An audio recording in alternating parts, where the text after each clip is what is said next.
Ora, viva, boa noite, seja bem-vindo ao programa Visão Política. Para esta edição, nos propomos a debater sobre a ida do governo na Assembleia da República, onde de facto esclareceu a questão dos ataques armados em Cabo Delgado, também falou da questão da corrupção e também da reconstrução da beira após o ciclone Idai. O segundo tema, vamos analisar sobre o informe do Presidente da República, ou seja, o Presidente da República fez o balanço dos 15 dias do estado de emergência, onde de facto mostrou alguma preocupação em relação ao número dos casos que tendem a crescer. O último tema, vamos debater um pouco sobre a decisão do Conselho Constitucional, que decidiu de facto anular as dívidas da Proíndico e MAMI. São esses três temas que nos propomos a analisar durante 1 hora e 20 minutos. E para nos ajudar a analisar esses três temas, temos de estudo Silvério Nguano, que é político e docente universitário, temos o José Manteigas, que é o porta-voz da Renamo,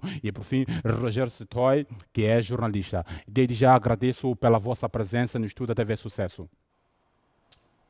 Muito obrigado, boa noite. Obrigadíssimo. Obrigado. Como disse inicialmente, o nosso primeiro tema está em volta naquilo que foi a ida do governo na Assembleia da República, onde de facto esclareceu, prestou a informação em relação aos ataques em Cabo Delgado, assim como o estágio da corrupção no país. E, por último, ou não só, falou sobre outras atividades que estão sendo desenvolvidas a nível do país. Silvério Nguano, acima de tudo, viu em loco este debate na Assembleia da República, na qualidade do deputado. A primeira questão que vou lhe colocar, como é que analisa a informação prestada pelo governo, sobretudo no que concerne exatamente os ataques armados em Cabo Delgado? Bom, eu queria primeiro cumprimentar o telespectador, cumprimentar os colegas do painel.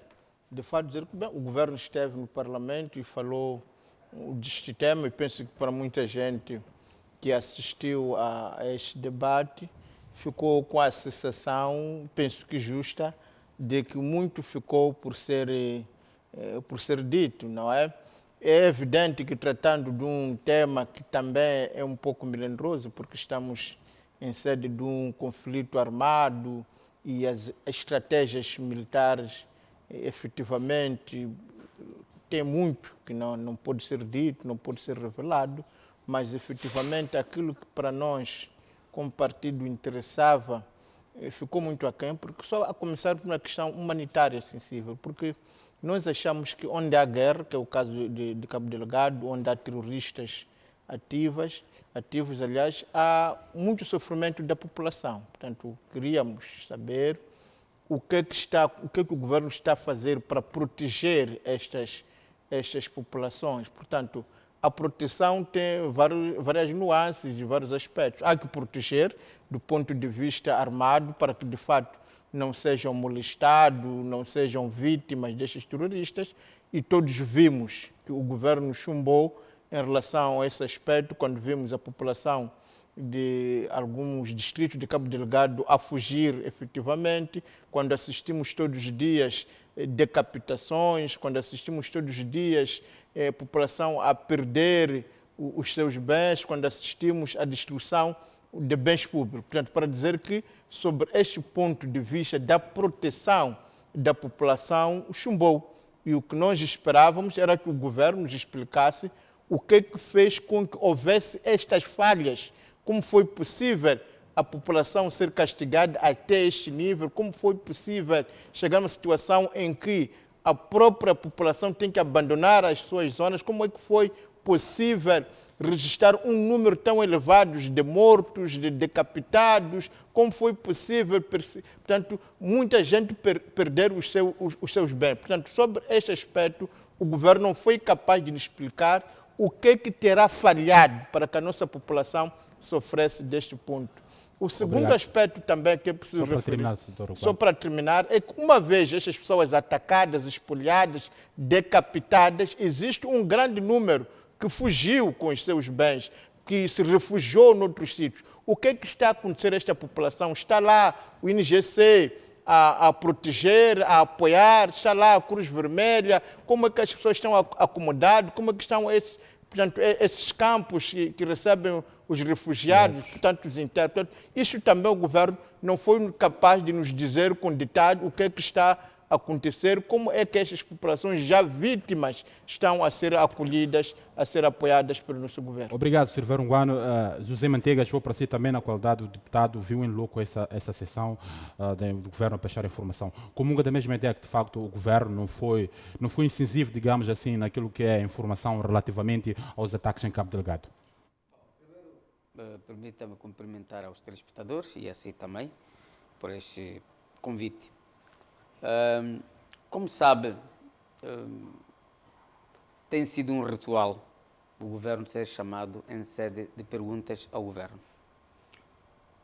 É regimental, mas infelizmente este exercício tornou-se um simples formalismo, porque de facto o governo, de forma sistemática, não tem respondido com objetividade às questões colocadas pelos deputados. Por exemplo, em relação à corrupção, os moçambicanos, mesmo a comunidade internacional, sabe que a gestão da coisa pública em Moçambique deixa muito a desejar. O índice de corrupção na administração pública é muito alto. Mas nem por isso o governo responde de forma objetiva sobre os vários atos de corrupção que caracterizam a nossa administração pública. Veja só, muito recentemente, ainda esta semana passada, nós tivemos a apreciação da Conta Geral do Estado. A Conta Geral do Estado é um exemplo inequívoco da indústria de corrupção que existe na administração pública. Porque o Tribunal Administrativo, no seu relatório e parecer, traz muitos problemas, até legais. Obrigado, doutor. Penso mesmo para concentrar-se no aspecto... Não, mas eu só quero lhe trazer à colação, de fato, o fato de o governo não estar a ser capaz de responder às principais inquietações dos moçambicanos. Porque quando estamos no Parlamento, nós estamos revestidos do caráter representativo. Portanto, representamos aos 30 milhões de moçambicanos. Quando fazemos uma pergunta, é em nome dos moçambicanos. Portanto, o governo devia ser capaz de responder de forma objetiva, clara, isenta os problemas. Só para lhe dar um exemplo. Por exemplo, em relação à questão de Cabo Delgado. É uma situação que, inclusivamente, muito recentemente, líderes da comunidade muçulmana vieram a terreiro dizer que o governo menosprezou as informações que havia sobre a entrada de terroristas no país. E é verdade. Nós, como partido político, tempestivamente, também chamamos a atenção ao governo para que tomasse medidas eficazes e eficientes de modo a evitar que houvesse o alastramento dos ataques em Cabo Delgado. Sobre a questão do ciclone Idai, foi visto o debate. Em sede de debate... Muito obrigado, doutor. Juro que ficou essencial. Não, mas ainda não terminei, porque colocaste 3 questões. Sobre... Não, mas precisamente eu pedia que de facto se existe simplesmente nos ataques, porque ataques armados. Colocaste as questões relativas à informação, certo, ao estudo de informação dos doutor, deputados. Mas na minha introdução, de facto, pedia que se existe simplesmente naquilo que é os ataques em Cabo Delgado, porque se queremos olhar no informe do governo, na sua plenitude, levaríamos todo um programa já a debatermos o informe do governo. Muito obrigado, doutor. Permita-me passar a palavra para o Rogério Stoy. Está bem, mas depois porque não terminei o raciocínio. Está certo. Por favor, permita-me passar a palavra para o Rogério Stoy. Coloco na mesma questão, como jornalista, provavelmente já assistiu vários informes, não é provavelmente, já assistiu muitos informes do governo. Aqui também a questão está a ser colocada por José Manteigas, que de facto, hoje em dia, a informação do governo simplesmente é um ritual, mas não traz aquilo que é a essência. Essa é uma das questões que eu te coloco. A segunda questão que eu te coloco, como que olha para o informe do governo em relação exatamente aos ataques armados em Cabo Delgado? Obrigado pelo convite. Há 2 caminhos que eu gostaria de seguir. O primeiro, o governo ir ao Parlamento e fazer uma apresentar uma informação é um exercício democrático de prestação de contas, em teoria, é isso que se pressupõe. Onde é que está, no meu ponto de vista, o problema? É que a apresentação da informação do governo na Assembleia da República não devia ser um momento único de prestação de informação. Quer dizer que, se houver uma cultura democrática de comunicação do governo com a sociedade, incluindo por essa via os deputados e outros, nem que não seja no fórum, como a Assembleia da República, vai reduzir os ruídos da informação sobre o que está a acontecer no país e reduz a assimetria entre o que o governo sabe e pode transmitir e aquilo que os cidadãos não sabem, incluindo os deputados. Ora, este caso, por exemplo, da insurgência, que hoje já tem um nome de terrorismo em Cabo Delgado. Durante muito tempo, houve um vazio de informação. Completamente. Um vazio de informação.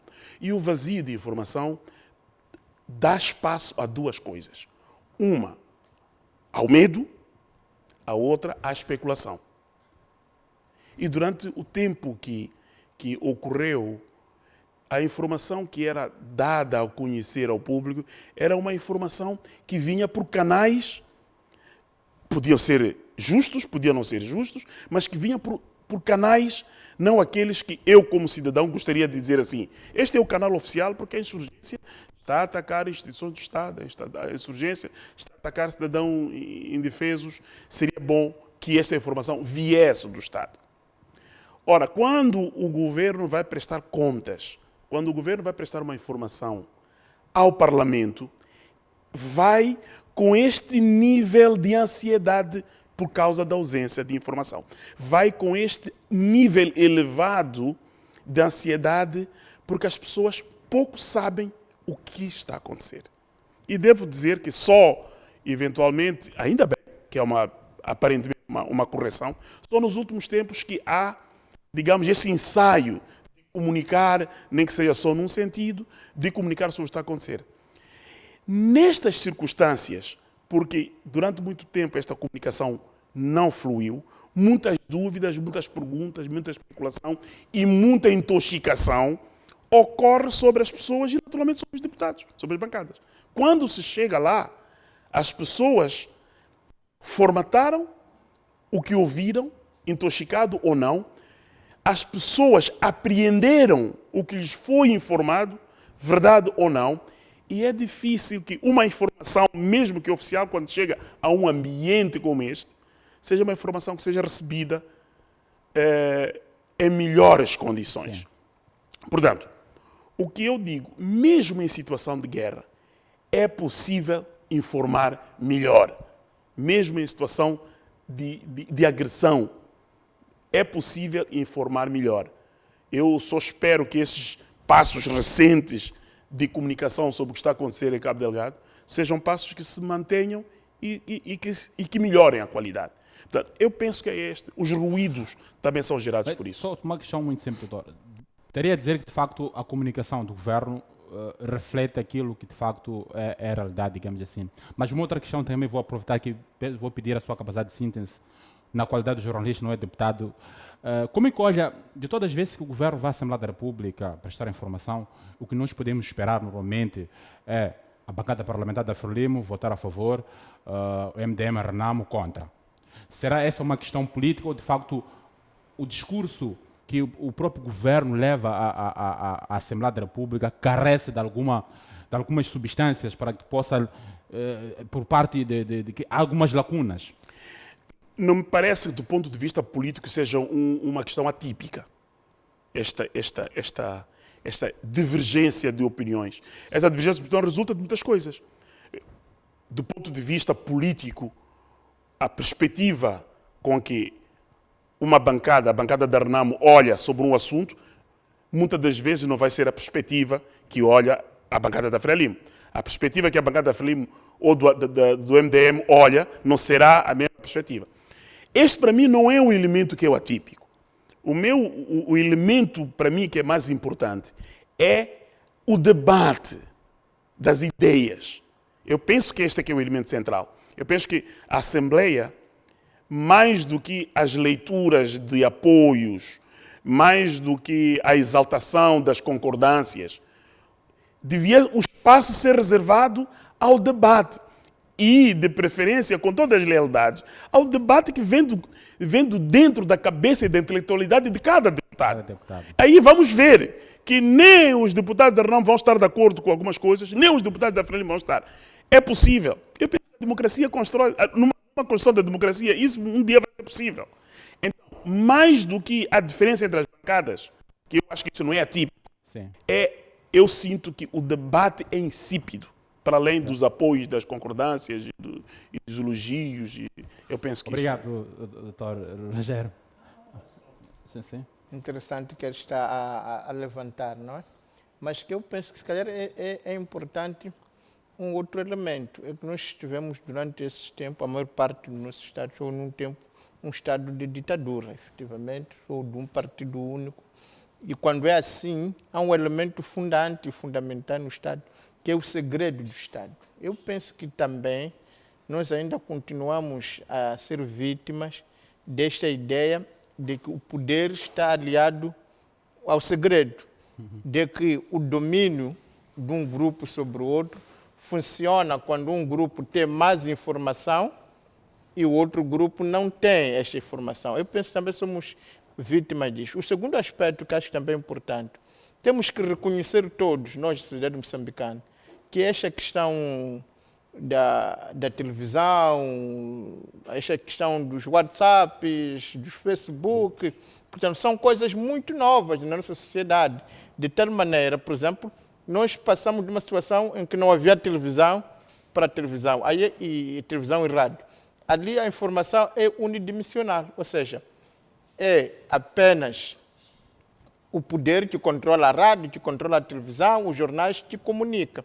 Mas nós entramos, quando estamos a tentar nos assimilar a este tipo de informação, chegamos num outro estado, que é de uma informação bidimensional, trazida pela internet, que já o emissor também é receptor, o receptor também é emissor. Portanto, o que nós assistimos, por exemplo, nesta questão da guerra, é que as rádios, os jornais, sobretudo aqueles associados ao governo, vinham sempre atrás da informação. Nós recebemos informação através dos WhatsApps, através dos Facebook, não é? Através dos Twitters e outros meios, e só mais tarde é que aparecem os mídias. E como ele bem disse, e só mais tarde das rádios e televisão é que aparece também o governo. Portanto, é importante, efetivamente, que se nós queremos ter um país sadio, que se quebre esse gueto. Nós temos certeza de que, se nós não informamos, outro o vai informar.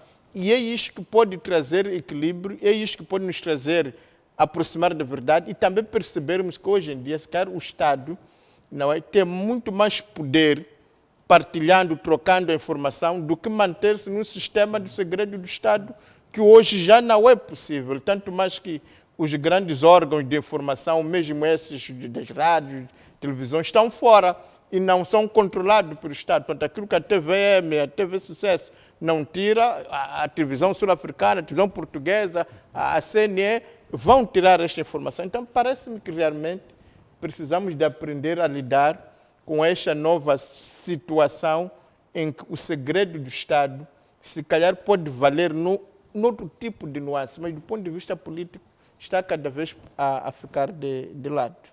Obrigado, doutor Manteigas. Vou para si.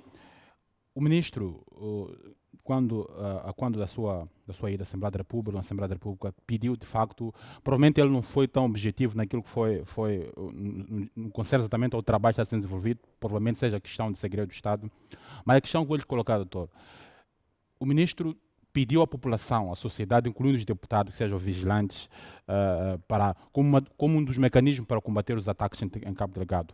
Estamos numa situação onde pedimos apoio à sociedade para ser vigilantes, mas em contrapartida temos uma sociedade, estamos a falar exatamente de Cabo Delgado, uma sociedade aterrorizada.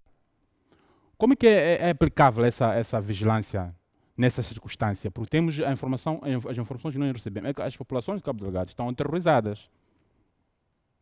Antes de responder à sua questão, me cortou o fio de pensamento antes, sobre a qualidade do debate na Assembleia da República. Sim.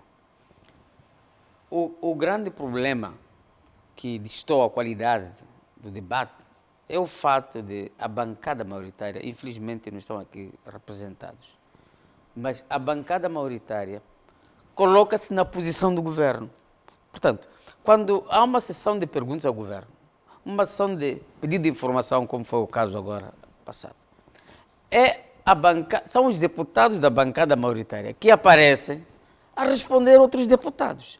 E isto prejudica o nível de debate que é desejável para a nossa sociedade. E, quer dizer, o governo praticamente, como eu disse inicialmente, vai cumprir um formalismo. Na verdade, quando as bancadas parlamentares fazem perguntas, incluindo a maioritária, a predisposição da bancada maioritária é de responder às questões. Isto cria problemas na nossa representação como parlamentares. Relativamente à resposta do Ministro do Interior, infelizmente, eu devo aqui voltar a dizer que o governo, na pessoa das Forças de Defesa e Segurança, não consegue debelar os ataques e, por via disso, procura sempre uma justificação, um bode expiatório. Como dizias, como é possível pedir a vigilância de uma população que está sendo fustigada por ataques, assassinatos bárbaros? Como eu dizia também inicialmente, quando começaram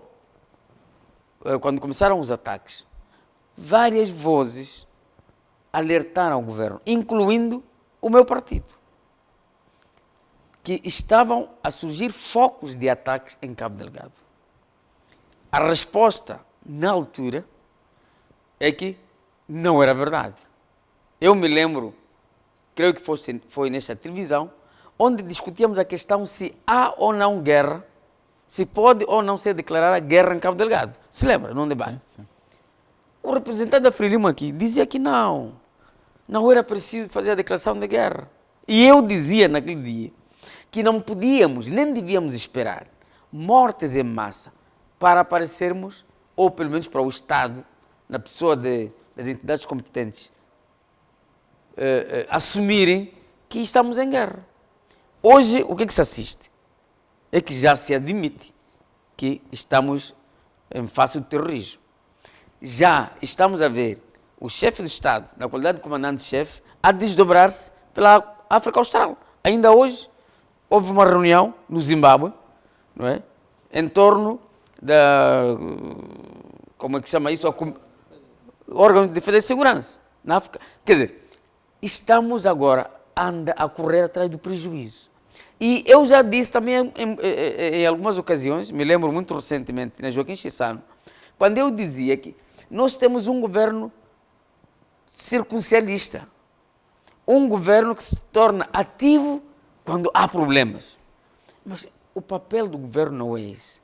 O papel do governo é fazer a gestão do Estado, a gestão da coisa pública de uma forma serena, harmoniosa e com foco. Portanto, na medida em que só se espera problemas para agir, está-se a levar o Estado para o caos. E ainda relativamente a Cabo Delgado, chegou-se a dizer que não existia tal guerra porque era um problema até religioso, o que não é verdade. Hoje estamos a provar com A mais B que não é um simples problema religioso. Há outros fatores. E nós sempre dissemos, este país tem aquilo que se chama a secreta, não é? A inteligência. Como é que um Estado, constituído há cerca de 45 anos de independência, não é capaz de ter um serviço de segurança no sentido ou com a capacidade de denunciar? Será que não houve denúncias? Houve. Eu tenho informações de que até os serviços de informação advertiram ao Estado moçambicano que havia problemas. Simplesmente houve, digamos, subestimação, não é, do que estava a acontecer. E hoje estamos numa situação tão dramática que está quase insustentável. Obrigado. Razão pela qual vemos, não é, destruições até de vilas, Sim. como o caso de Mocima da Praia, Ibo. Isso significa que os insurgentes já capturaram o Estado moçambicano. Obrigado, doutor Manteiga.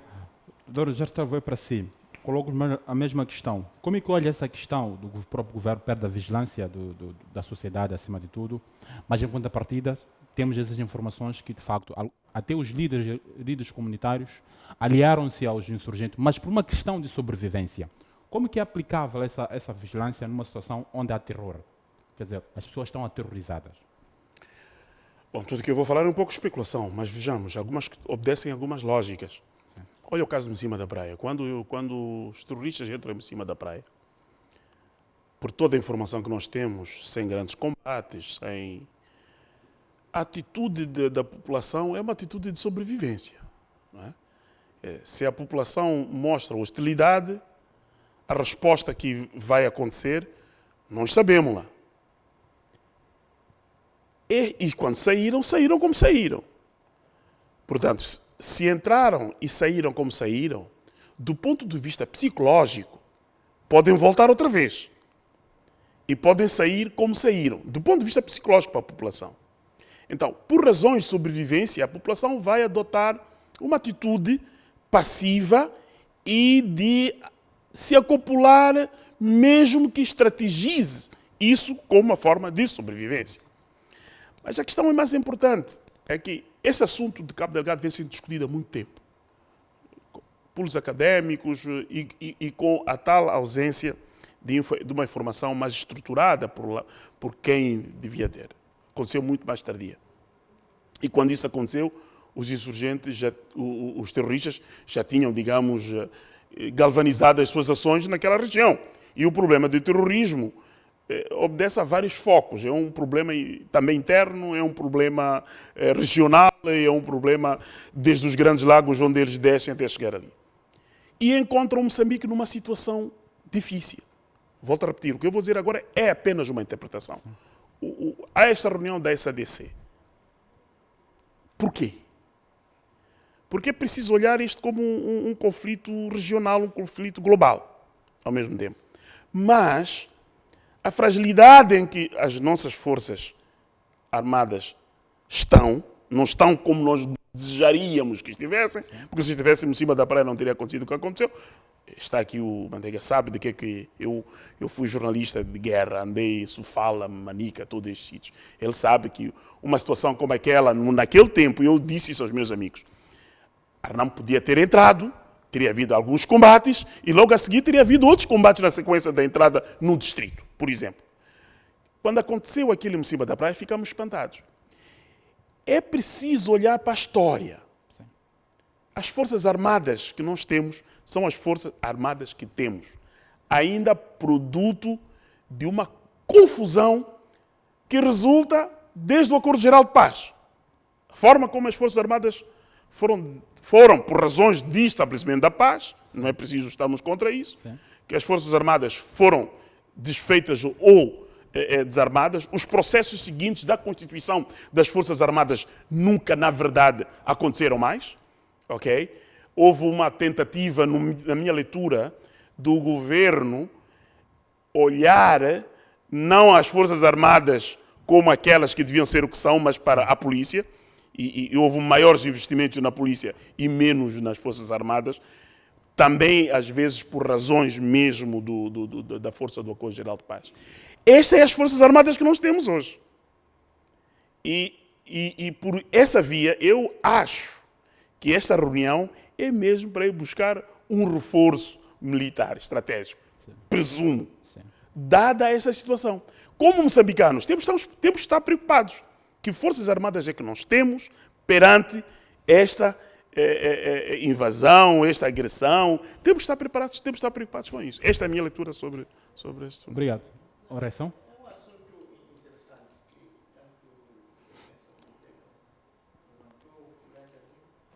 Que é, de fato, a questão que está a colocar de que as Forças Armadas resultam de uma fusão. Na verdade é isso, não é? Das forças que eram as FPLM e os guerrilheiros da Renamo na altura. Mas que houve a fusão das Forças Armadas, mas não houve um pacto de regime entre a Renamo e a Frelimo, e falando agora, um pacto de regime entre os partidos políticos. Eu penso que é uma linha de investigação que é muito importante. Portanto, fundiram-se as forças, portanto, as forças militares, mas não se fez nada da aproximação entre as forças políticas que sustentam essas forças militares. E é preciso reconhecer que tanto do lado do governo, tanto dos guerrilheiros, os que sustentavam os grandes comandantes passaram para a área política. Portanto, tanto a Frelimo tem sido conduzida por generais, por coronéis, até agora. Portanto, acho que é a primeira vez que conheço que temos um presidente que oficialmente não é militar, mas até aí os Guibuza, os Chissano, eram militares mesmo, e aqueles que eram comandantes da Renamo também passaram para a Assembleia da República como deputados. E esses militares, de um e do outro lado, eles continuam a olhar aqueles seus comandantes, na verdade, como os seus guias morais. E parece-me que impõe-se hoje um pacto de regime entre as forças políticas existentes. Porque existindo este pacto de regime, existindo um entendimento político, também isto vai inspirar mais força às forças militares, porque continuam a se rever naquele grupo. Este é um aspecto que eu julgo importante, que estamos aqui fragilizado por causa deste fato. Agora, pensarmos que vamos encontrar apoio fora, eu tenho dúvida que se os próprios moçambicanos não querem morrer em defesa da sua própria pátria, dificilmente encontraremos fora quem o queira fazer, quem queira fazer por nós. Portanto, parece-me que nós temos que trabalhar do ponto de vista político. Agora, outro aspecto fundamental, não podemos cair no erro de que aquela população mostra alguma simpatia apenas por causa do medo. Porque, afinal de contas, a própria Frelimo nos ensinou que a luta só é ganha quando existe aliança entre o povo e os que lutam. Portanto, essa escola que, pelo menos, eu aprendi na 4ª classe, que a Frelimo triunfou porque havia aliança entre o povo e os guerreiros da Frelimo. Agora, quando eu vejo outras forças insurgentes terroristas a chegar onde chegaram, tenho de reconhecer humildemente que há também algum grupo da população que não se revê na atual governação. Portanto, temos que assumir, não foi apenas por causa do medo. É por isso que eu defendo que as ações militares têm de ser ligadas, conjugadas com outras ações políticas, econômicas e sociais. Obrigado. Porque esse é um problema que tem esta faceta militar. Mas também tudo indica que existe um descontentamento naquela população.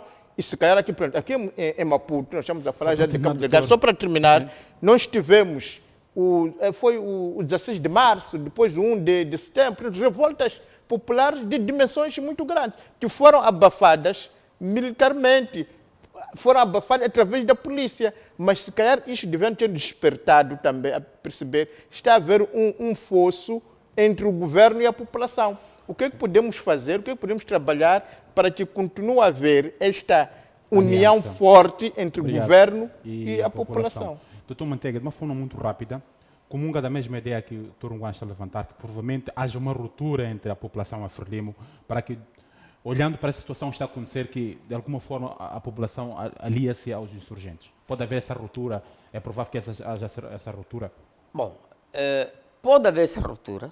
E tivemos um exemplo muito recente, que o meu presidente, o general Suf Momadi, denunciou o fato de terem sido assassinados cidadãos civis que estavam numa embarcação saída de Palma para o Ibo por agentes das Forças de Defesa e Segurança. Quer dizer, aqui a população de Cabo Delgado está numa situação entre a espada e a parede. Por um lado, porque quer sobreviver, pode eventualmente estar, digamos, a aceitar a convivência com os insurgentes, mas por outro lado, também temos elementos das Forças de Defesa e Segurança, que infelizmente o governo não quer assumir isso, porque ao não assumir, na minha ótica, na nossa ótica, está a cometer um grande erro, porque está a proteger agentes que agiram à margem da lei, ao assassinar aquelas pessoas indefesas. Portanto, Só para terminar, doutor. Só para terminar, de facto, a nossa população em Cabo Delgado está numa situação muito melindrosa. Porque, por um lado, não encontra conforto no seio das Forças de Defesa e Segurança e, por outro lado, por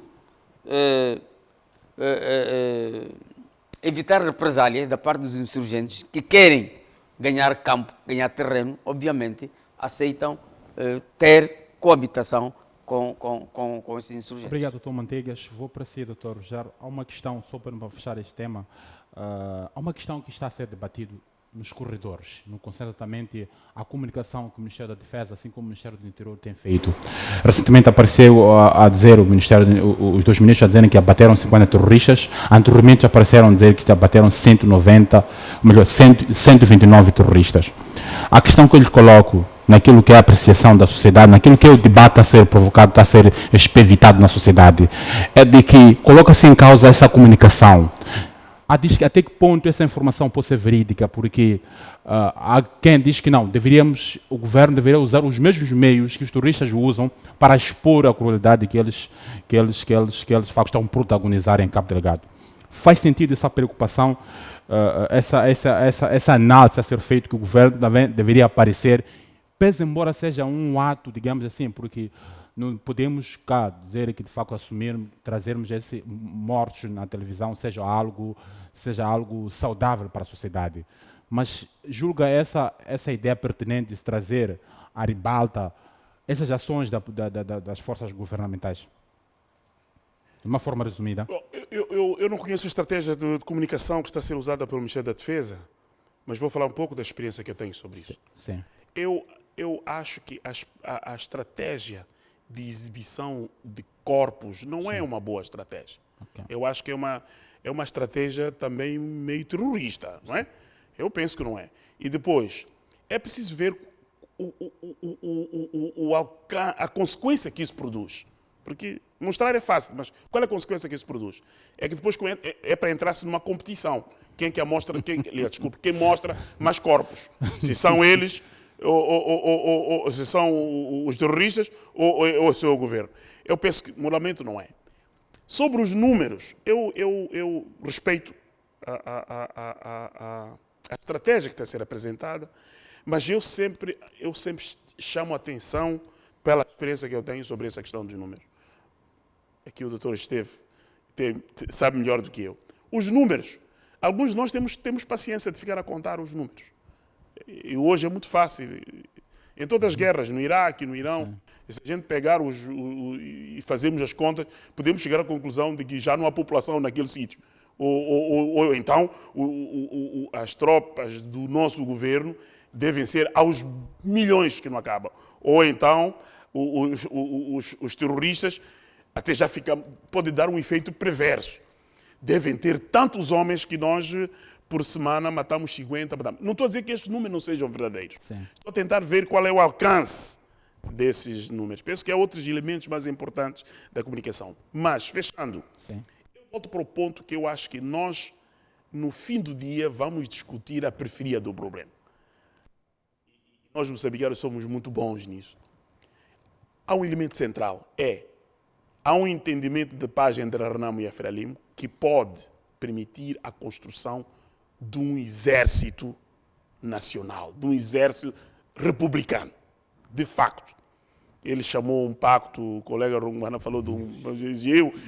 É uma forma, mas que pode criar, de facto, que a formação do exército, de facto, para proteger as fronteiras e confrontar com capacidade militar adequada, ele melhor do que eu sabe do que isso quer dizer, isso só pode acontecer quando esses entendimentos acontecerem, também ocorrerem. E eu acho que este é um elemento central que nós debatemos menos. Vamos ficar nos números, nas apresentações, não debatemos o elemento que me parece central. Como é que nós, moçambicanos, seja Frelimo, seja Renamo, seja... E eu sinto, às vezes, nos partidos, que há uma preocupação de Estado sobre a proteção dos cidadãos e da inviolabilidade dos nossos espaços. Como é que construímos o exército? Começa por melhor entendimento no que está a acontecer no DDR. Começa por aí. E isso vai permitir que a jusante, aqueles que têm que permitir que se possam comprar armas para Moçambique e se fundar um exército, em consequência, isso vai acontecer. Eu acho que nós temos que discutir aspectos centrais. Senão, vamos fazer muitas reuniões da SCDC, depois vamos fazer muitas reuniões. Nosso exército tem que ser construído. Sim. Recordar um fenômeno que ocorreu depois do Acordo já de Paz. Sim. Portanto, dizias muito bem que, em sede do Acordo já de Paz, aliás, foi o setor, que houve o entendimento de criar um exército unificado. Sim. Mas, talvez muitos moçambicanos não sabem disso. A uma dada altura, depois das eleições de 94, o governo, na altura, de forma unilateral e violando os acordos de Roma, criou, inicialmente, era a Polícia de Intervenção Rápida, inicialmente. Portanto, aquela força foi criada preterindo exatamente a formação e a fortificação do exército inicialmente constituído.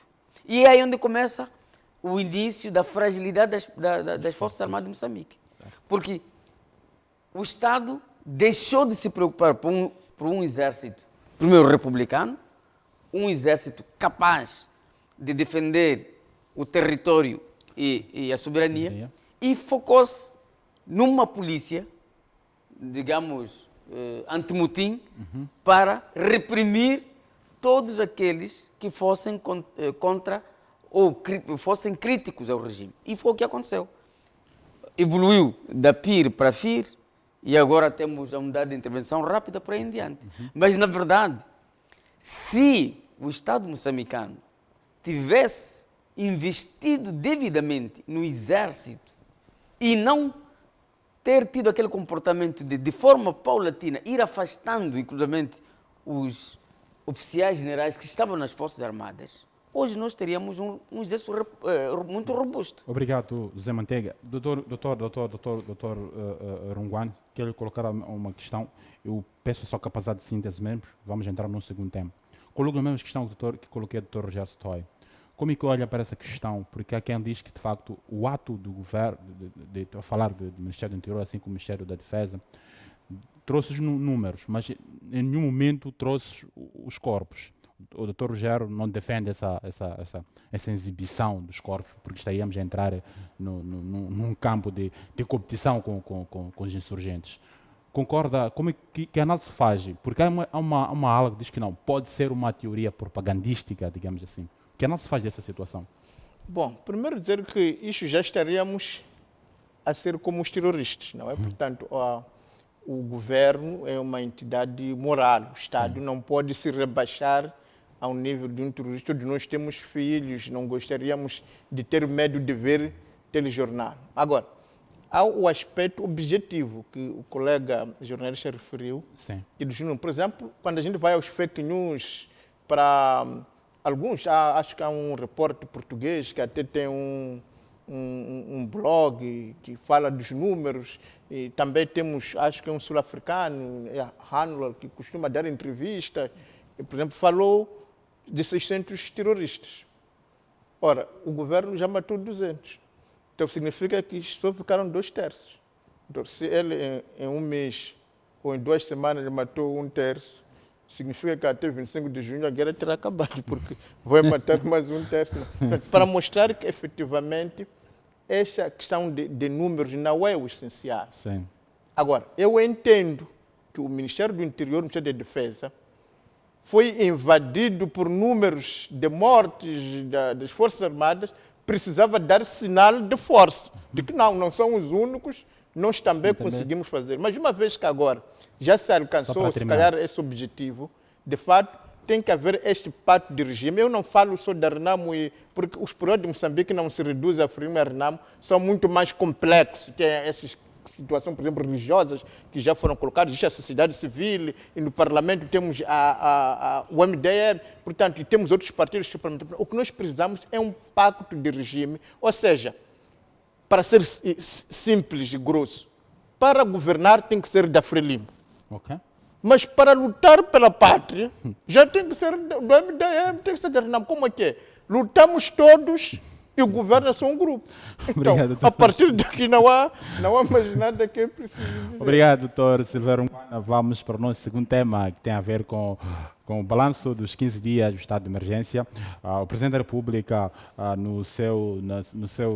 na sua comunicação à nação, mostrou-se preocupado com a não observância do cumprimento das medidas de prevenção. E, de facto, o Presidente da República diz que, se a situação não mudar, poderá, de facto, endurecer as medidas. Dr. Rogério Stoivo, para si, como é que viu a comunicação do Presidente da República em relação a esta situação, o balanço dos 15 dias, e como é que viu a preocupação do próprio Presidente da República em relação à subida, ao aumento dos números dos casos de coronavírus? Bom, eu não sou epidemiologista, não sou médico. Eu gosto de focar a minha intervenção, isso eu deixo para as pessoas que fazem isso, e eu tenho muito respeito pelo trabalho que estão a fazer. Sim. E o conhecimento profundo. Eu ouvi a comunicação do chefe de Estado e que, na verdade, tem sido alguma das questões repetidas pelo Ministério e pelo Instituto. Uma mensagem que tem sido sistemática é que nós estamos a entrar para uma área perigosa de transmissão. Saímos de uma transmissão esporádica, entramos para uma transmissão por focos, e ainda hoje ouvi a doutora Marlena dizer que ainda não estamos muito bem perto, mas podemos caminhar para uma transmissão comunitária. Significa que o controle é mais complicado, podemos entrar para números exponenciais de acordo com o que eles nos dizem. Onde é que eu quero centrar o problema? E o problema é a nossa mobilidade. É possível melhorarmos a comunicação com o cidadão sobre esta situação do coronavírus ou não? O que eu noto é que há um trabalho excelente ao nível do que é possível fazer, pelos epidemiologistas, pelos estrategas dessas áreas, mas eu sinto que a comunicação ainda falha. Ontem, por exemplo, vou dar um exemplo. Essa senhora que tem a criança e que desapareceu, eu vi termos comunicacionais que me chocaram. Era assim, e dizia assim, nós temos que localizá-los para bloqueá-los. Eu disse, bom, nessa zona, se as pessoas sentirem que estão com alguns sintomas que parecem coronavírus, é melhor não aparecerem, porque eles vão ficar com medo de serem bloqueados. A característica da nossa população é uma população que está em permanente movimento para a sobrevivência.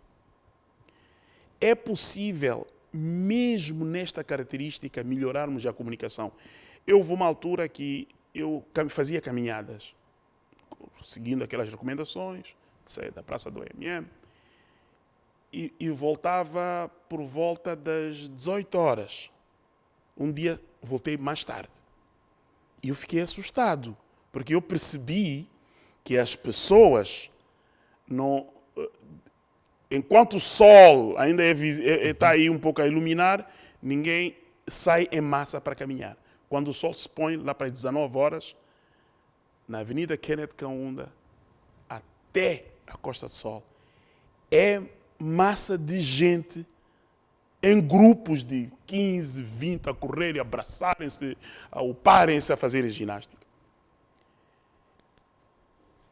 É possível fazer-se melhor comunicação sobre isso ou não? Então, eu sinto que todo o esforço que está a ocorrer... Mas, doutor Rogério, Sim, aí por a favor. sociedade não tem culpa. Deu um exemplo desse grupo que, de facto, fazia-se, quer dizer, juntava-se em grupo para praticar exercícios físicos. A sociedade não é abstrata, é um grupo de pessoas que vê nos bairros. Nós, pronto, não vamos à rua procurar onde está a sociedade. Eu estou a falar de um grupo concreto. Sim. Mas há de haver outros grupos concretos. Eu imagino esses focos que estão a começar a surgir na Beira, por exemplo, em Sofala, em Dondo, ou já não sei se era Mafambiço, onde. Estes focos começam a surgir. Que tipo de comunicação está-se a desenvolver? Porque as estratégias que existem até agora são estratégias que parecem que estão a funcionar de prevenção. Ensinar o que é o coronavírus, como é que ele se transmite. Isso não é suficiente. E quando nós não temos uma informação suficiente, agora que estamos a entrar nesta fase, vamos entrar para uma fase de comunicação de medo. E a comunicação de medo está a começar. E de onde é que pode vir a comunicação do medo?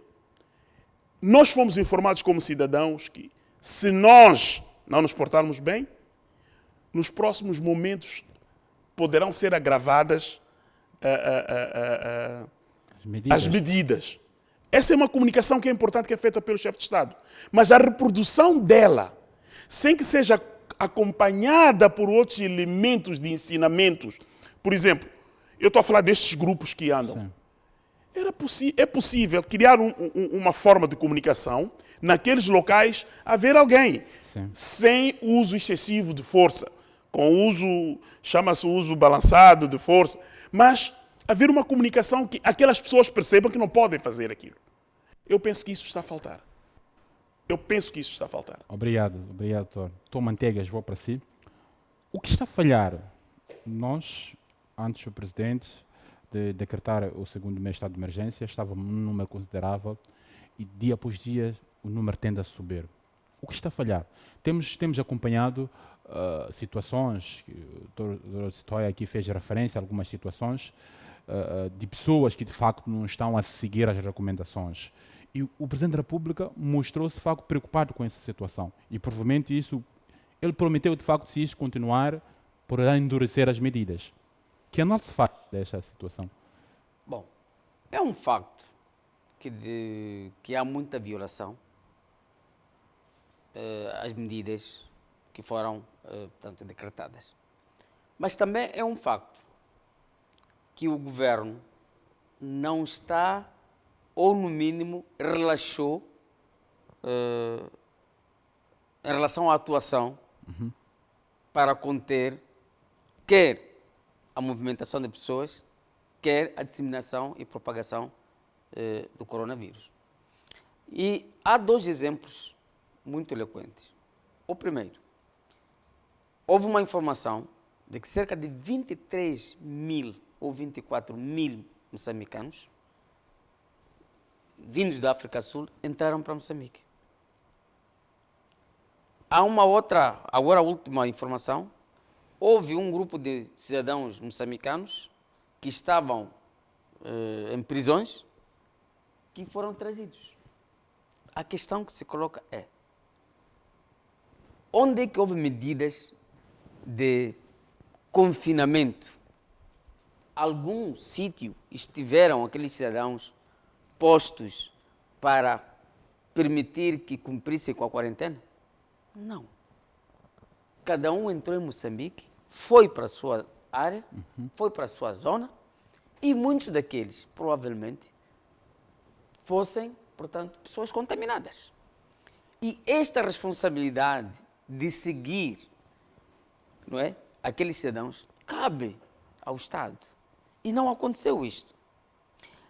A outra questão, nós como partido, o meu presidente, quando fez a última comunicação, até exortando a extensão do estado de emergência, dizia: por que não usar os meios que estão aí guardados como megafones, que são usados pela Comissão Nacional de Eleições, o Instituto de Comunicação Social, para fazer uma campanha como se faz, por exemplo, na campanha eleitoral.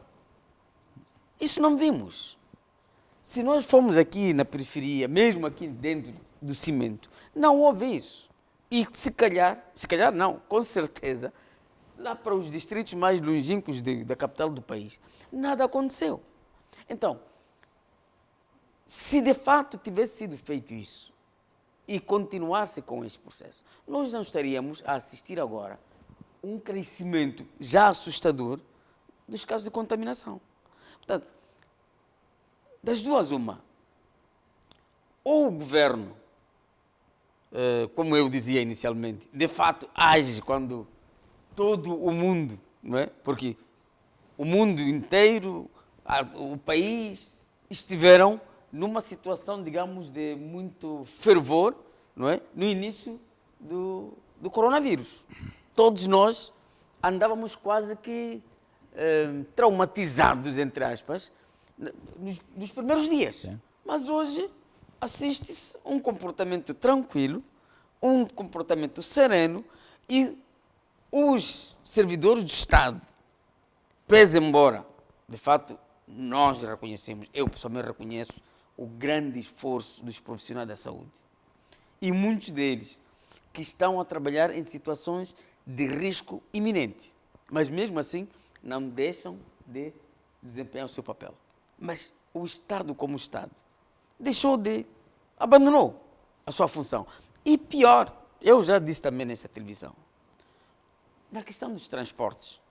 Quer dizer, nós vemos uma situação, digamos, de encenação, autocarros aqui, autocarros ali, temos que pulverizar, mas na verdade, em termos de eficiência e eficácia, não está-se a fazer nada no seio dos transportadores coletivos e semicoletivos.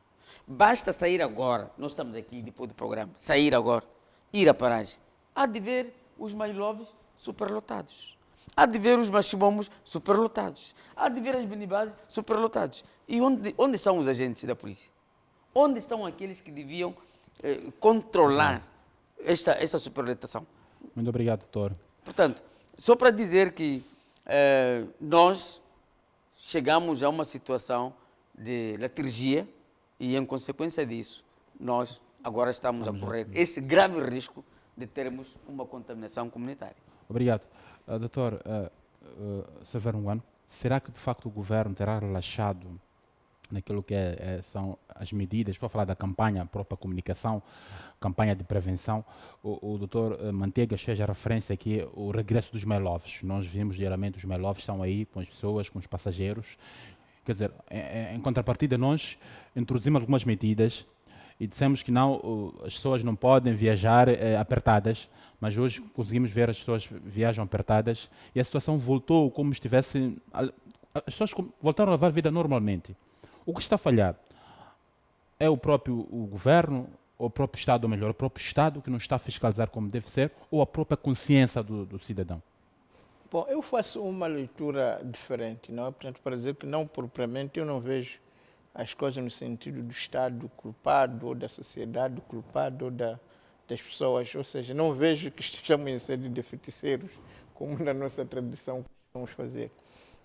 E faço até uma leitura mais positiva. É verdade que o governo cometeu erros. Sabemos que veio um avião da TAP, com 300 pessoas de um país altamente contaminado, que é o caso de Portugal. Assistimos a entrada destes, está-se a falar que estão, pelo menos esses presos que voltaram, as informações que temos é que de repente estão acantonados em certas zonas, mas também há relatos de pessoas que conseguiram furar a fronteira, mas sobretudo as entradas de uma província para outra.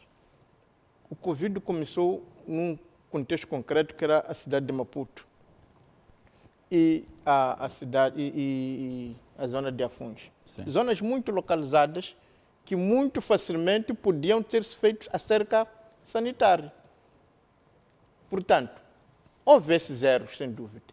Mas eu olho para os números, não é? Olhando para os números, comparado com o que aconteceu em outros países, Eu acho que até as medidas foram tomadas, até surtiram efeitos, porque não se conhece nenhum país que tenha tomado medidas tão eficientes que estancaram completamente a questão do coronavírus, não é? Portanto, em África nós nos comparamos com Angola, porque também tem feito um grande esforço, mas nas últimas semanas também começamos a perceber que já há focos nos bairros suburbanos, que já começa a se falar do vírus fora. Portanto, parece-me que nós conseguimos até o nosso objetivo.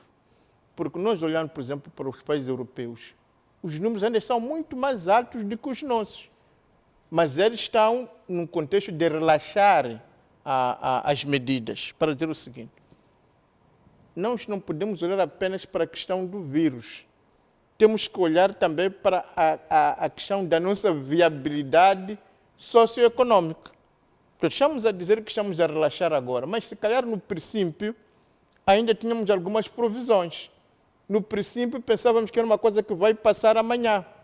Então você podia se agachar, não é? Onde estava, à espera que para 2, 3 dias o corona desaparece. Mas a verdade é que passam 10, 15 dias, 20 dias, você diz, olha, ou vou morrer aqui agachado, ou tenho que levantar e enfrentar o vírus, que é aquilo que está a acontecer em outros países. Portanto, nós devemos também, se calhar, portanto, os médicos, os virologistas que podem fazer leituras mais acertadas, mas como cidadão, o que eu vejo é que realmente o vírus foi estancado até onde foi possível.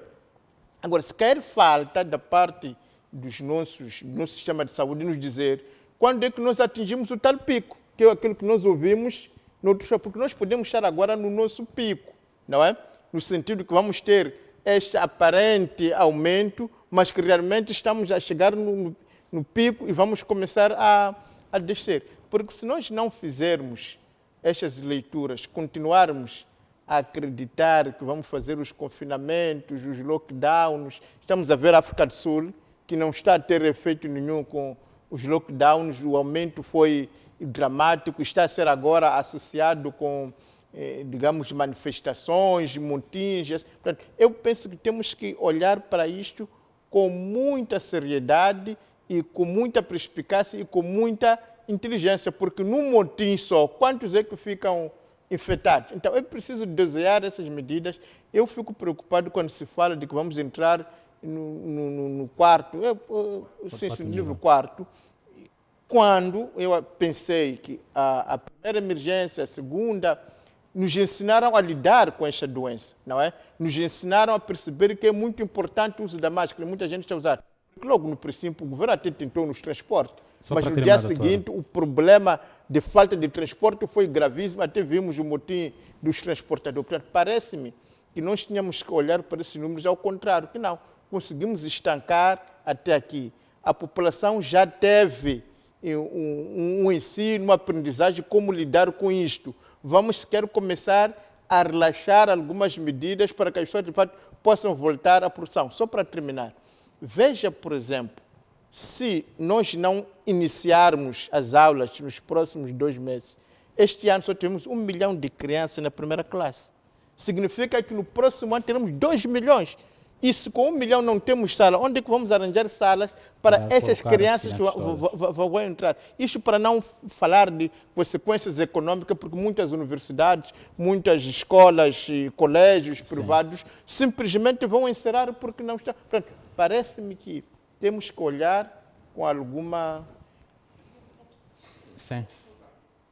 São 2, mas rápidos todos. Sim. O primeiro é em relação aos que entraram na África do Sul. Sim. Então, houve aqueles que entraram por via formal, porque a fronteira, fiquei também com a sensação de ver algumas imagens que circularam, de que os sul-africanos também disseram, fechemos um olho e deixem eles irem. Então vimos alguns moçambicanos já passaram por... Mas na fronteira houve. Eu conheço um centro onde eles foram lá concentrados, Maguasa, chama-se Maguasa. Houve alguma, se calhar não temos capacidade para fazer isso. O outro ponto que eu quero concordar com ele, que é as campanhas eleitorais são uma grande escola de barulho. Okay. Não estamos a dizer que os partidos façam, mas os meios que são usados pelo Estado na educação cívica, aquele barulho que nos sábados nós não conseguimos dormir, que nós que vemos nos centros urbanos. Eu acho que esses meios, a comunicação tem que ser essa comunicação. Sim. Não é só o barulho, mas a comunicação tem que ser feita. Sim. Se eu olho para os grandes centros urbanos e sinto que acontece pouco, eu imagino o que está a acontecer nas zonas onde agora os focos estão a chegar. Então, eu acho que, eu insisto na questão da comunicação. A segunda, nem tanto ao mar, nem tanto à terra. Quer dizer, nós não queremos violência policial. E devo dizer que, não sei se foi o Presidente da República ou quem, mas pelo menos os primeiros dias foram maus e acho que houve uma intervenção de Estado para dizer, polícia, não é isso. Não vamos ter 0 mortes por coronavírus, mas termos X mortes por causa da violência policial. Mas nem tanto ao mar, nem tanto à terra, porque também as autoridades também desapareceram para dizer, amigos, não fiquem aí, amigos, não se concentrem. Quer dizer, tem que haver alguma ação. Era mais isso. De forma rápida mesmo, que era uma questão de colocar. Portanto, eu não defendo um lockdown. Sim. O que estou a dizer é que houve um relaxamento em relação às medidas. Certo. E trazia o exemplo da acutilância que assistimos, quer das autoridades, quer até do compromisso do cidadão de forma singular, no início do primeiro estado de emergência. Sim. Portanto, todos nós andamos de facto preocupados. Várias vezes já fui a uma farmácia, a um estabelecimento comercial e vi que as pessoas cumpriam rigorosamente a questão do distanciamento social. Do distanciamento social. Portanto, é isso. E hoje, pouco a pouco, começa a desaparecer esse fato. Portanto, provavelmente esteja de facto no meio do que o Dr. Rogério está a dizer, a questão da campanha, da comunicação. Dr. Stói, eu vou pedir um minuto à questão que eu lhe coloco. Como é que olha? O que pode-se esperar? Sob o ponto de vista constitucional, a Constituição confere mais de 30 dias ao Presidente da República. O Presidente da República disse publicamente que poderá endurecer as medidas caso, de facto, esta situação não consiga se estancar ou se minimizar a situação. Como é que olha para esse posicionamento? Abre-se aqui um espaço, provavelmente a situação se agravar, podemos agravar, há espaço, podemos agravar. Só por nível constitucional mas há condições, podemos agravar mais, a prorrogar mais 30 dias? Ou simplesmente serão as medidas só por si? Mas claramente, provavelmente as medidas devem ser acompanhadas por um estado de emergência. Só do ponto de vista lógico, quero acreditar eu. Bom, é o si. O si é muito complicado. Quer dizer, se nós, de acordo com os epidemiologistas, se nós avançarmos para a infecção comunitária, aí nós teríamos, de acordo com aquilo que é preceito da OMS, quando chega a esse estágio, é o nível 4. A questão é, nós temos condições para implementar o nível 4, isso vai depender da política que o governo vai assumir, tendo em conta os conselhos que vai ser dado pela Comissão Científica. Não me parece a mim também que haja condições para um lockdown. Mas há espaço ainda para dentro daquelas normas que foram estabelecidas para um melhor cumprimento delas. É essa a discussão que deve ser feita. O que fazer, porque se o que já está estabelecido, olharmos, é tirar um número, olharmos, devemos dizer que numa escala de 1 para 10, o relaxamento foi tal que estamos agora a cumprir, se calhar, só 4% do que foi estabelecido. Se nós pudermos cumprir e haver condições para juntar todas as forças da sociedade, desde as questões de comunicação, desde a intervenção não violenta, mas paradisciplinar, eu penso que é possível. Eu acredito que se nós atingirmos nos próximos 13 dias este estágio de infecção comunitária, terão que haver naturalmente uma decisão que não esta. Obrigado. Coloco na mesma questão, um minuto, Sr. Doutor. Coloco na mesma questão. Bom, é um facto que os números estão a subir. Sim. O que significa que nós estamos a correr no sentido de um perigo iminente. Sim. Mas também o lockdown não é desejável. Por isso, é preciso que, digamos, entre aspas, ressuscitemos aquelas energias que tivemos no primeiro estágio do estado de emergência, no sentido de cumprir rigorosa e milimetricamente todas as medidas de contenção da propagação do Covid-19. Obrigado. A mesma questão, um minuto só, doutor. Bom, eu penso que nós aprendemos como lidar com esta doença, isto é um fato. Segundo, também aprendemos que a infecção em Moçambique não acontece da mesma maneira. Nós assistimos em Portugal, por exemplo, que um município como Ovar esteve numa cerca sanitária, mas o Porto não estava. A minha pergunta é, muita gente que está no campo não tem acesso nem à televisão, não tem acesso à internet, não tem acesso às plataformas digitais. Então significa que aquelas crianças, aquela juventude está parada, não é? Mas em contrapartida já está naturalmente confinada, porque são sítios que realmente se fazer cercas sanitárias onde há focos, lá não chega ninguém. E isso ia diminuir, por exemplo, em termos do ensino, a quantidade de alunos que ia perder o ano. Portanto, parece-me que desta vez tinha que se tomar decisões diferenciadas de acordo com a situação e as condições desse lugar. E se doutor, mas está a dizer que uma parte poderia, num país, em Moçambique, ter acesso à escola, quer dizer, dar continuidade com as aulas, e outra parte, quer dizer, uma parte da sociedade... Não só a escola, mas também estamos a falar dos campos. Okay. Não, que os camponeses, realmente, para ir às machambas, não usam nenhum transporte. Sim. Aquelas crianças também, para ir à escola, não usam nenhum transporte. E, pelo contrário, não têm acesso nem à televisão, para ver telescola, nem a nenhuma portanto, ferramenta digital para poder acompanhar, então, nem para ver o teletrabalho também, não há espaço de teletrabalho. Então, por que aquelas pessoas vão ser sujeitos às mesmas situações que nós temos aqui nas cidades,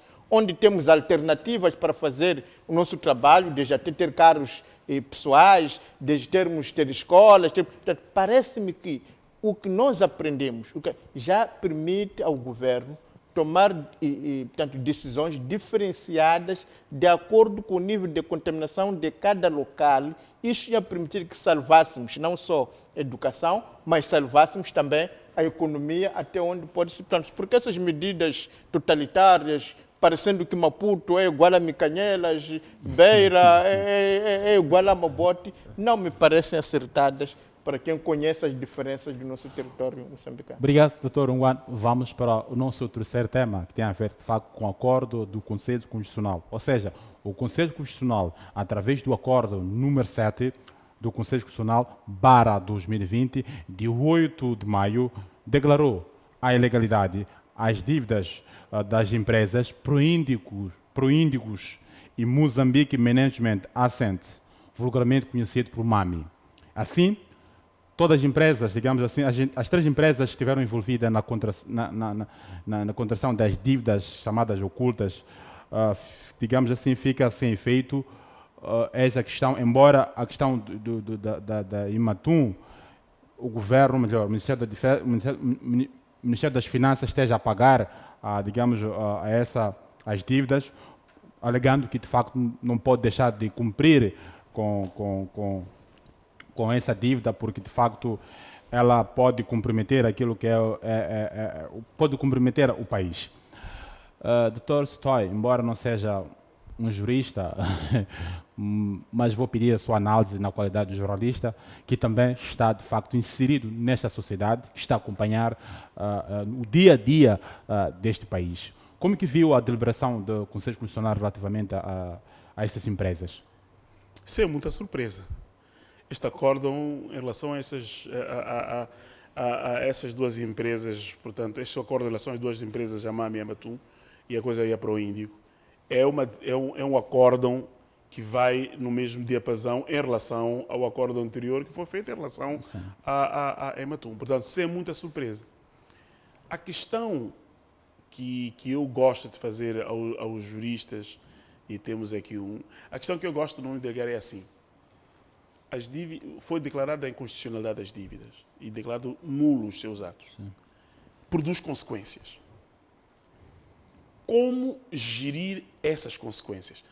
temos, no meu ponto de vista, temos duas coisas. Uma é o lado moral, em relação ao qual nos satisfaz, sobretudo na clarificação de que a decisão para contrair essas dívidas foi uma decisão que não passou por onde devia ter passado, sim, não foi chancelada onde devia ter sido chancelada, e aconteceu nos termos em que aconteceu. O facto ficou consumado, as dívidas foram feitas a obrigações do Estado, e é uma coisa interessante que a Constituição fala, é que o Estado é responsável pelos atos praticados pelos seus agentes no exercício das suas funções. Eu, como um leigo, gostaria de saber, como, numa situação como esta, como é que gerimos as consequências desta decisão? Eu penso que é um pouco problemática, é por isso que este assunto dá a volta entre o lado legal e moral e o lado da obrigação internacional.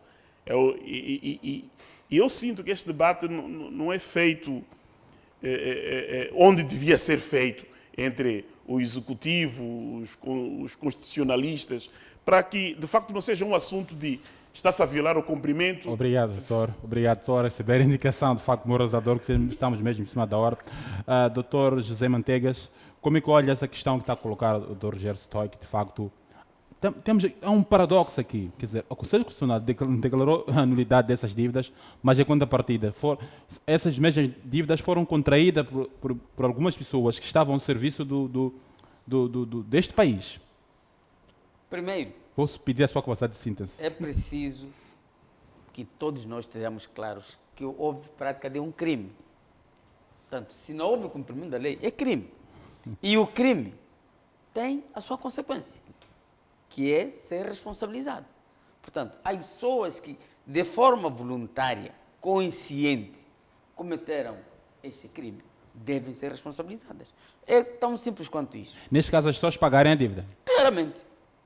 Têm bens, okay, têm dinheiro, claramente, têm que ressarcir o Estado. O outro aspecto importante é que o acórdão diz que com todas as consequências legais. Significa, quer aqueles que, de forma material, praticaram esse crime, quer aqueles autores morais.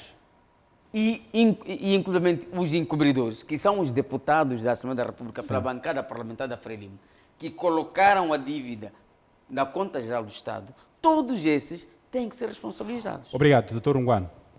Eu penso que há um falso paradoxo, porque os constitucionalistas são os decanos do direito. Portanto, se eles declararam isso, foi depois de muitas análises, e foram duas vezes, portanto, pessoas diferentes. Então, se o governo ou qualquer pessoa tem dúvidas sobre o ponto a seguir, vai ter com eles. Quando o tribunal decreta uma sessão e aquele tem dúvida, vai o tribunal pergunta o que é que se segue. Agora, para terminar, é preciso dizer que o acórdão é claro, portanto, tem que começar pela Assembleia da República e diz assim, não se pode inscrever despesas numa conta que aconteceram numa outra conta. Significa que a Assembleia da República tem responsabilidade, tem que retirar aquela inscrição que foi feita, porque proíbe o Conselho Constitucional, e também é preciso dizer que todo aquele que praticar ou que tenha praticado um ato depois de ter sido declarado inconstitucional essas dívidas, tem de ser responsabilidade. Agora, para terminar, dizer que este processo, como disse o Ministro das Finanças, fomos processados, nós também processamos. Então, quando uma obra está embarcada, é claro que não se pode fazer mais atos. Vamos esperar que conclua. Estou mesmo esperando a hora, doutor Manteiga. Já não pode. Só uma nota, dizer que as deliberações do Conselho Constitucional são de cumprimento obrigatório. Muito obrigado. Silvério Unguano, muito obrigado. José Manteigas, muito obrigado. Muito obrigado. Rosé, muito obrigado. O programa Visão Política fica por aqui. Nosso muito obrigado pela vossa presença. Voltamos na próxima terça-feira com mais temas que marcam a atualidade. Boa noite.